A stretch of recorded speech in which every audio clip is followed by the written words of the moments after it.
Halo guys, Assalamualaikum warahmatullahi wabarakatuh. Kembali lagi di channel aku, Reta Pramesti. Hai, gimana kabarnya? Semoga sehat selalu dan dalam keadaan baik dimanapun berada, dan selalu dalam lindungan Tuhan Yang Maha Esa dimanapun dan dalam situasi dan kondisi apapun. Amin ya rabbal alamin. Nah, hari ini aku mau sharing tentang apa aja sih 5 tips dalam mendaftar UTBK SBMPTN 2021, karena UTBK daftarnya tinggal 3 hari lagi. Kemarin-kemarin udah bikin registrasi akun LTMPT-nya ya. Sekarang tinggal daftar. Nah, daftarnya ini perlu diketahui akan bercampur gitu ya. Jadi UTBK plus SBMPTN. Jadi kita nggak bisa nunggu nilainya dulu baru daftar SBMPTN, tapi di awal daftar untuk UTBK dan SBMPTN. Oke? Anyway, aku mau ngasih tahu dulu 3 syarat atau ketentuan umum untuk UTBK 2021. Yang pertama, peserta diperbolehkan mengikuti UTBK 1 kali aja. Jadi, walaupun ada 2 gelombang, tapi UTBK-nya tetap cuma bisa 1 kali. Jadi, maksimalkanlah ya. Yang kedua, bisa nggak sih hasil UTBK 2020-2019 dijadikan acuan untuk masuk ke 2021? Nggak bisa ya. Jadi, hasil UTBK 2021 yang bisa menjadi penilaian di SBMPTN 2021. Yang ketiga, SBMPTN 2021 itu berdasarkan nilai dan ketentuan lain yang ditetapkan oleh PTN dan UNIF-nya masing-masing. Nah loh, ini ada ketentuan yang mungkin menjadi rahasia PTN ya. Ternyata selain nilai UTBK ada juga faktor-faktor lain tapi kita nggak tahu. Jadi maksimalkan aja sih di nilainya ya. Untuk urusan lainnya itu tergantung pihak PTN-nya. Nah, satu hal lagi sebelum kita masuk ke tipsnya, itu adalah syarat untuk daftar UTBK itu apa aja. Ada 5 poin penting. Pertama, punya akun LTMPT. Tentu ya, jadi kalau misalnya nggak punya akun ya nggak akan bisa daftar. Yang kedua, angkatan 2021, 2020, dan 2019. Jadi 3 angkatan terakhir. Yang ketiga, peserta yang memilih Saintek maka akan mengikuti TPS dan TKA Saintek. Kalau misalnya yang memilih Sosum akan mengikuti TPS dan TKA Sosum. Nah, untuk yang campuran, itu keduanya ya, Saintek Sosum untuk yang TKA dan TPS-nya. Yang keempat, hasil UTBK 2021 hanya bisa digunakan untuk SBMPTN 2021. Yang kelima, membayar biaya untuk UTBK di bank apa aja? BNI, Mandiri, BTN, dan BR. Gitu ya, informasi umum tentang UTBK SBMPTN. Oke, sekarang kita masuk ke 5 tips daftar UTBK SBMPTN 2021. Yang pertama, harus tahu 3 fase pendaftaran UTBK. Nah, jadi 3 fase itu tuh ada awal, tengah, akhir. Berdasarkan jadwal di sini, kita tahu bahwa pendaftaran UTBK itu mulai 15 Maret sampai 1 April ya. Jadi kalau misalnya 3 fase awal, tengah, akhir itu adalah awalnya itu sekitar 15 sampai 20 Maret, lalu tengah itu sekitar 21 sampai 27 Maret, dan akhir itu sekitar ya 27 sampai 1 April ya. Jadi karena ada 2 gelombang, bisa jadi yang awal tengah keplot di awal dan tengah akhir bisa keplot di akhir atau gelombang kedua. Nah, jadi kita nggak bisa nentuin mau tanggal berapa kita mendapatkan hari ujiannya, karena nanti bakal diploting sama LTMPT, sama panitianya. Berdasarkan informasi dari tahun sebelumnya, ya beberapa tahun sebelumnya itu biasanya kalau daftar di awal bakal dapet jadwal awal, dan kalau misalnya daftar di akhir suka dapet jadwal di akhir. Nah, itu jadi sesuai kamu aja gitu ya, sesuai dengan preferensi kamu mau awal ataupun akhir. Semua ada plus minusnya. Nah, tapi tahun ini kita nggak tahu pasti apakah masih sistemnya seperti itu, ataukah semua peserta nanti yang masuk daftar mau awal ataupun akhir di plotting bareng-bareng atau random gitu di tanggal-tanggal ujian yang telah tersedia. Tapi kamu perlu juga untuk memikirkan apakah mau daftar di awal, tengah, ataupun akhir. Oke? Yang kedua, nanti kamu bakal memilih jenis pusat UTBK dan lokasi ujian. Nah, aku saranin pilih pusat UTBK terdekat dengan domisili kamu ya. Domisili kamu, karena biar nanti keplotting di lokasi ujian yang dekat juga. Dimana misalnya pusat UTBK-nya itu di Bandung. Nah, bisa jadi kamu bakal dapat PTN ataupun sekolah yang ada di daerah Bandung juga. Nah, ini bakal ada hubungannya sama tadi kalau misalnya daftar di tengah akhir, walaupun ada keuntungannya gitu ya. Tapi minusnya adalah biasanya pusat UTBK-nya udah penuh gitu. Jadi banyak nih ya case kalau misalnya daftar di akhir-akhir apalagi mendekati deadline, itu pusat UTBK-nya udah pada penuh nih di daerah-daerah yang di domisilinya. Nah, jadi dia kelempar, bahkan ada yang ke provinsi atau pulau lain. Itu perlu juga dipikirkan ya. Yang ketiga, siapkan uang untuk daftar UTBK. Nah, kita tahu bahwa untuk mendaftar UTBK itu sekitar 200 ribuan untuk yang saintek atau sosum dan 300 ribu untuk yang campuran. Jadi mulai siapkan uangnya ya, biar nanti pas kamu daftar UTBK, nanti kamu tinggal transfer ke bank-bank yang tadi udah aku sebutkan, Mandiri, BTN, BNI, atau BRI. Yang keempat, saat udah daftar UTBK, jangan lupa untuk mendaftar SBMPTN-nya.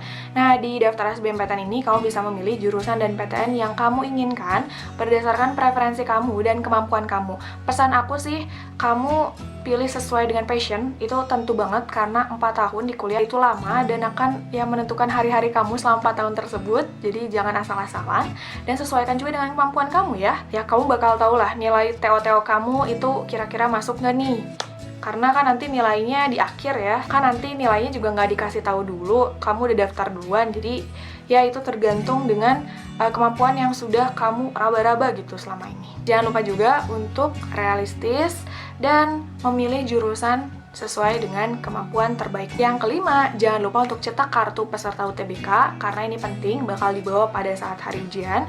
Nanti setelah kamu bayar, kamu udah milih jurusan, PTN, kamu bisa untuk mencetak kartunya.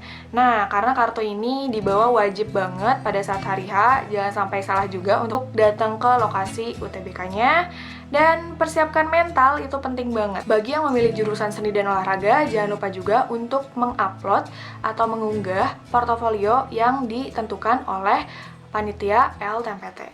Oke, so gitu aja informasinya. Nah, tadi udah aku jelaskan tentang syarat, ketentuan, dan juga tips-tips untuk daftar UTBK. Sekarang aku mau jawabin pertanyaan-pertanyaan yang ada di @mentor_luluskampus ya. Kayaknya ini pertanyaan-pertanyaan yang sering ditanyain aja, oke? Dan sebisa aku. Jadi kalau misalnya ada kesalahan, tolong kasih tahu aja di kolom komentar untuk menambahkan atau meralatnya, oke? Yang pertama, dari ga.nis, saat mengerjakan UTBK ada istirahatnya atau tidak? Tidak ya, jadi bablas gitu loh. Karena kalau misalnya kita lihat jadwal di sini, itu UTBK-nya kan ada pagi sama siang ya. Paginya itu amannya gitu ya, untuk kamu datangnya itu jangan terlalu mendekati jamnya, kalau bisa sebelum 30 menit sebelum lah, biar aman gitu. Kenapa? Karena ya itu biar nggak keburu-buru juga gitu. Karena kan nanti mungkin harus cek juga nih lokasinya, terus ruangannya. Kalau misalnya lama sama itunya kan nanti juga bakal stres juga ke kamunya nggak sih? Udah mau ujian tapi kamu masih mikirin hal lain gitu. Jadi kalau misalnya di sini ini ada WIB, Wita sama WIT. Ini tuh mulai masuk ke ruangan bahkan 6.45 di WIB-nya ya. Lalu nanti pemeriksaan identitas atau dokumen, latihan, TPS, lalu TKA. Nah, nanti langsung pulang gitu. Biasanya karena sekarang protokol kesehatannya itu benar-benar ketat, jadi disuruh langsung pulang, nggak boleh berkerumun. Kalau misalnya yang siang itu jam 12:30, jadi pastikan kamu udah sholat untuk yang muslim ya. Nanti kamu sampai jam 16.15. Nah, kalau yang campuran itu lumayan panjang. Ini ada isoma. Nah, ada isoma kalau buat yang campuran ya.